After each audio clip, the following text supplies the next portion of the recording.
أعوذ بالله السميع العليم من الشيطان الرجيم من همزه ونفخه ونفثه بسم الله الرحمن الرحيم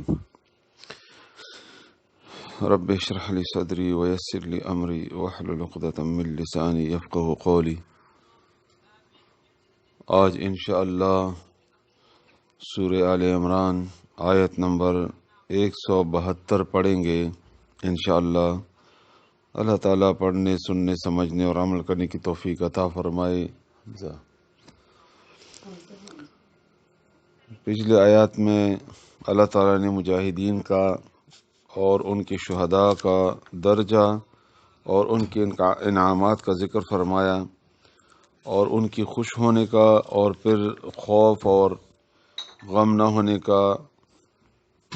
ان مجاہدین کا، شہداء کا اور باقی مسلمانوں کو بھی اللہ تعالیٰ نے خوشخبری سنائی۔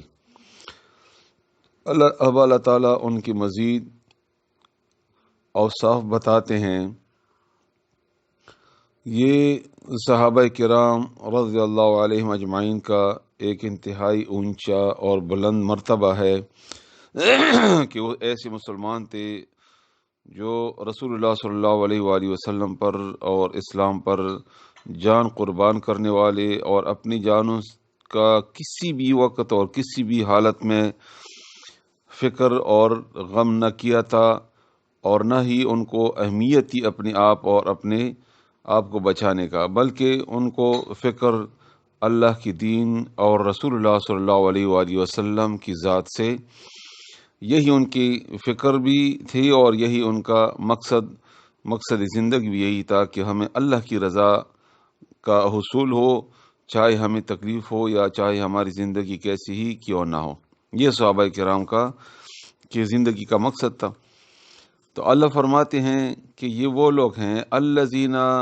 جنہوں نے، یعنی یہ وہ لوگ ہیں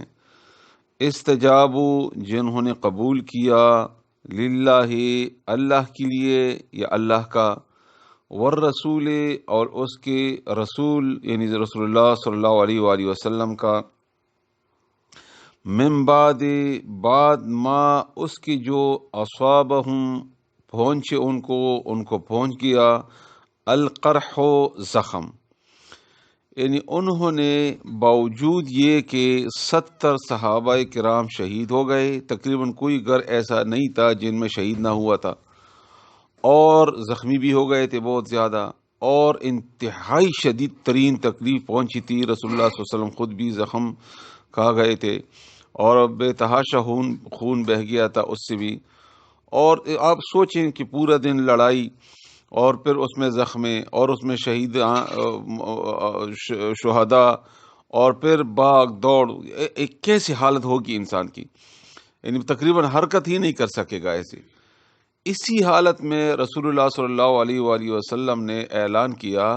کہ ہم ابو سفیان کے اس لشکر کا تعاقب کریں گے، کیونکہ وہ تو واپس چلے گئے کچھ حاصل کیے بغیر مکہ کی طرف، لیکن یہ امکان تو موجود تھا کہ واپس نہ جائے اور حمل نہ کرے۔ اس کی تفصیل تقریباً پچھلی آیات میں ہوئی بھی تھی، اور ٹھیک اسی طرح ہوا۔ ابو سفیان نے بھی یہی سوچا کہ ہم نے تو کچھ حاصل نہ کیا، باوجود فتح حاصل کرنے کے ہم نے کچھ بھی حاصل نہیں کیا، اس لیے ہمیں واپس جانا چاہیے اور ہمیں مدینے پر حمل کرنا چاہیے اور مدینہ کو قبضہ کرنا چاہیے۔ تو وہاں سے واپس آنے لگے۔ اسی علاقے میں ایک قافلہ تھا جو ابھی مسلمان نہیں ہوئے تھے، لیکن رسول اللہ صلی اللہ علیہ وسلم سے ان کو محبت تھی، معبد اس کا نام تھا۔ وہ ملے ابو سفیان کو تو اس نے کہا کہ رسول اللہ صلی اللہ علیہ وسلم آپ پر حملہ کرنے والے ہیں، تاکہ وہ خوف کا کے واپس چلا جائے، اور اسی طرح ہوا بھی۔ ابو سفیان کے دل میں اللہ تعالیٰ نے رعب ڈالا، واپس بھاگے۔ یہاں سے رسول اللہ صلی اللہ علیہ وسلم کے ساتھ 70 صحابہ کرام اسی شدید ترین تکلیف کی حالت میں رسول اللہ صلی اللہ علیہ وسلم کا ساتھ دے گئے اور نکلے۔ اس میں ابو بکر صدیق رضی اللہ عنہ، عروہ رضی اللہ عنہ، یہ بھی شامل تھے۔ تعاقب کیا، لیکن ابو سفیان بھاگ گئے تھے، اور اللہ تعالیٰ نے ان کا اجر، یہ دیکھیں قرآن کریم میں ان کا ذکر ہے، قیامت تک اس کا ذکر ہے۔ یہ حالت ہوتی ہے مسلمانوں کی، اسلام کا، اور یہ حالت ہی صحابہ کرام کا کہ وہ اپنی تکلیف کو بالائے طاق رکھ کر اللہ تعالیٰ کا حکم ماننے، رسول اللہ صلی اللہ علیہ وسلم کی رضا کے لیے اور ان کی اتباع کرتے ہوئے زندگی گزارتے ہیں۔ منافقوں کی طرح نہیں ہوتے، وہ ہماری طرح نہیں ہوتے کہ وہ اپنی فکر رہتی، معمولی سی تکلیف ہمیں آ جائے تو ہم اسلام کی کسی بھی حکم کو ماننے کے لیے پہ تیار نہیں ہوتے، اور بس یہی اپنی آپ کو ایک بہانہ یہ کرتے ہیں کہ بس اللہ تعالیٰ مہربان ہے ہمیں معاف کریں گے۔ اس میں تو شک نہیں ہے کہ اللہ تعالیٰ مہربان ہے، غفور الرحیم ہے، وہ ہمیں معاف کر دیں گے، اس میں کوئی شک نہیں ہے، لیکن ہماری حالت وہ نہیں ہے جو صحابہ کرام کی تھی،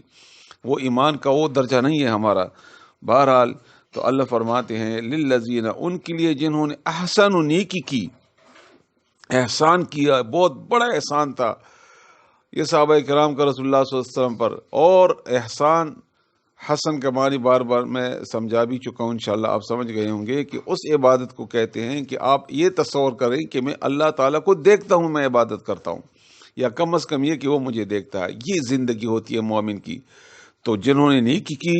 من ان میں سے واتقوا، اور تقوی اختیار کیا، اجر عظیم، بہت بڑا اجر ہے ان کے لیے، للذین، ان کے لیے جنہوں نے احسان کیا اور تقوی اختیار کیا، ان کے لیے عظیم اجر ہے، عظیم اجر ہے۔ اللہ تعالی ہمیں ایسے لوگوں میں شامل فرما دیں۔